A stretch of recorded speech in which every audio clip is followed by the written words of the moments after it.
The Gift of Spiritual Abundance, written by Jeff Carreira and read by the author. The greatest discovery of any generation is that you can alter your life by altering your attitude. William James. Introduction. This is a short book, less than 5,000 words in fact, and I kept it short on purpose. Mark Twain once famously said, "I didn't have time to write a short letter, so I wrote a long one instead." Well, in this case, I decided it was worth taking the time to write a short book, and I've been working on it for nearly 2 years. Why all the effort? Because the principles I want to share are so unimaginably simple, and at the same time, so subtle and profound that it is the easiest thing in the world to miss them completely by burying them under unnecessary detail and explanation. The challenge in communicating these principles is how simple, immediate, and easy they actually are. In this book, you will discover how to be happy and fulfilled, but the solution is so immediately available that you won't believe it. My fear in writing this book has been that no one will believe it. They will think, sure, maybe that worked for him, but it won't work for me. I'm afraid that you won't give these principles a chance by applying them for a long enough time in your own life to find out that they actually work. So I decided to write the shortest book I could, using clear and simple language. Please don't look for deeper esoteric meaning behind these words. They mean exactly what they say. The challenge of this book is accepting that the principles in it are as simple and immediate as they are. Part 1. What is spiritual abundance? Chapter 1. The inherent fullness of life. Spiritual abundance is an inner attitude born out of the recognition that nothing is missing, and that you already have everything you really need to be fulfilled. Cultivating spiritual abundance means building a habitual tendency to notice the bounty and goodness that is always already here. This inner tendency opens our eyes to the boundless blessing of being alive. It isn't a denial of all that is challenging, painful, and unjust.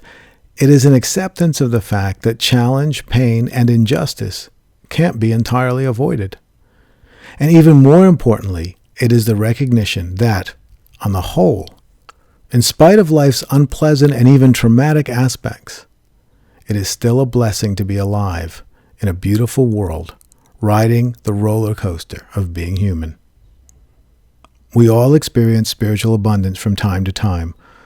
For instance, when we see a perfect sunset over the ocean and stand transfixed by the sheer magnitude of the beauty of this earth, or when we hold a newborn baby in our arms and can hardly contain the joy that rushes through our heart, or when we meet an old friend for the first time in years and burst into tears because everything we ever felt for them is still there. These wondrous moments leave us feeling happy and full, even if only temporarily, because they reflect back to us the true beauty, mystery, and magnitude of life. After an event like this, we find ourselves open, available, generous, and grateful. The aim of this book is to show you that this depth of gratitude and openness of heart can become your ongoing experience of being alive. I have devoted my life to the discovery and realization of spiritual awakening, and I've come to the conclusion that spiritual abundance is the natural expression of spiritual awakening. They are flip sides of the same coin, and cultivating one inevitably leads to the other. In this book, you will find out how. Chapter 2. Spiritual abundance is more than a winning attitude. One thing that I want to be clear about from the start is that spiritual abundance is not the same thing as having a winning attitude. When I was a young boy, I would sometimes stay up late at night and turn on my black and white TV to watch the only thing that was on, infomercials. One of these featured a professional football quarterback and a self-help coach who is now famous. I was entranced every single time I saw it. They were boldly declaring that you could create exactly the life you wanted if you adopted a winning attitude. The two secrets of a winning attitude were single-pointed focus on achieving success and retraining your perception to see opportunities rather than obstacles. They explained how so many of us are burdened by a habit of always seeing the obstacles that block us from what we want.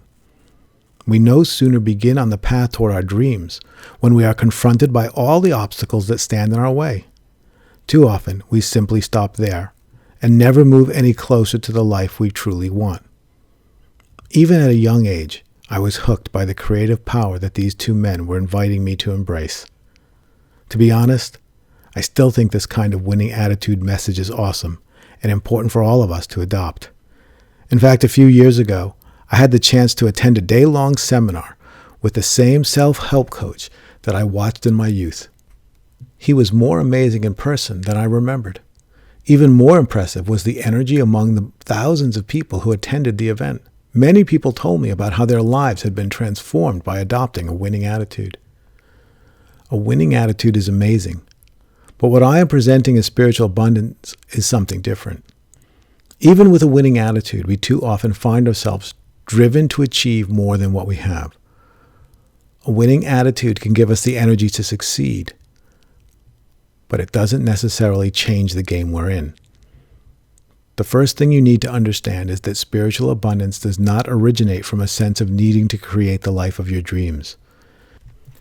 It starts from the recognition that the life you're living is already the life of your dreams, as long as you look at it with new eyes. The perspective that you will explore in this book isn't about winning. It's about recognizing that you've already won. Chapter 3. Giving your gift to the world. To cultivate spiritual abundance, all you need to do is learn to recognize the abundance you already have and feel grateful for it. When you're happy and grateful for the things you already have, you feel abundance in your life. And the feeling of abundance attracts more abundance. By establishing a practice of abundance, you can generate a positive upward momentum that will carry you to ever-increasing levels of fulfillment. We are all conditioned by a powerful cultural habit of looking for what's wrong and what's missing. Cultivating spiritual abundance means retraining yourself to see what's here and what's working. As our orientation shifts from an assumption of lack to an assumption of abundance, we naturally begin to experience a sense of existential gratitude. Over time, we'll find that this new orientation allows us to be open, receptive, and generous in relationship to life, because we are no longer preoccupied by what we don't have, and we are increasingly aware of how much we do have. This attitude of abundance is contagious. As we become more generous, we find that life is more generous with us. Cultivating spiritual abundance naturally leads to expressions of generosity and open-heartedness. When you feel full and plentiful, you have no need for self-protection. You are naturally open, available, vulnerable, and generous of spirit. It is in our nature as humans to want to give. The nature of life is generous and full. And in our heart of hearts, we want to be an expression of that same abundant generosity. Life is about giving, and in many ways, we've been taught exactly the opposite. Too often, we're trained to think that life is about what we can get out of it. But the purpose of life is not to accumulate things for yourself. The reason we are here is to spend ourselves completely. And I don't mean exhaust yourself in the rat race until you can't get out of bed. I mean giving everything you have of value so that you can leave this life feeling completely satisfied, knowing that you held nothing back. The greatest realization is knowing that you took all of the love in your heart, all the joy, all the blessings you've been given, and gave them back to the world. If you do that, then when it's time to leave this life behind, you'll go freely without regrets and with no reason to return. We're all different. We all have different gifts, and it is a thrill to discover what our unique gift to give actually is. Everybody's gift is different. Everybody's qualities are different. And everyone has their own unique contribution to make to the world. Yours might be completely different than someone else's, but that's irrelevant. What matters is that it's yours to give, and the ultimate satisfaction in life is found by giving it. Chapter 4. Trust in life. To live a life of spiritual abundance, you need a profound degree of trust in life. Most of us don't start out with this depth of trust in life. Life's inevitable challenges and traumas leave us mistrustful and defended. The unconscious habit of mistrust hides the bounty of life behind a protective wall of fear, worry, and self-concern. We are left feeling compelled to remain on guard against harm. If we want to live a life of spiritual abundance, we have to find a way to recover our ability to trust.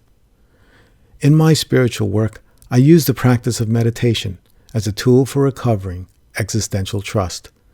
The instructions for meditation that I give are simply to sit still with your eyes closed and not make a problem out of anything that arises. I call it the art of conscious contentment. And don't let the simplicity of it fool you. Following these instructions for meditation is an invitation to a profound journey of awakening. When we sit with the intention not to make a problem out of anything that arises, we quickly discover how subtle and challenging it is to not have a problem. Our habits of finding fault and of constantly manipulating our experience to get something out of it are so pervasive that they seem impossible to avoid. But if you stick with it, you will begin to relax all of your reactive habits of self-defensive control. You will gradually learn to sit and just be with whatever arises. You will find it more and more delightful to settle into this profound state of restful surrender.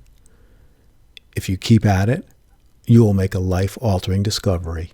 You will discover that nothing is actually wrong with life. Yes, of course, there are aspects of life that are painful, but they are not wrong. They are the natural and inevitable consequence of circumstance. In spite of the fact that there are many aspects of life that we want to be different, there is nothing inherently wrong with any of it. When you see this deeply for yourself, something profound shifts inside you. You recognize how much of your energy has been consumed by the fight against all the things you have perceived as wrong.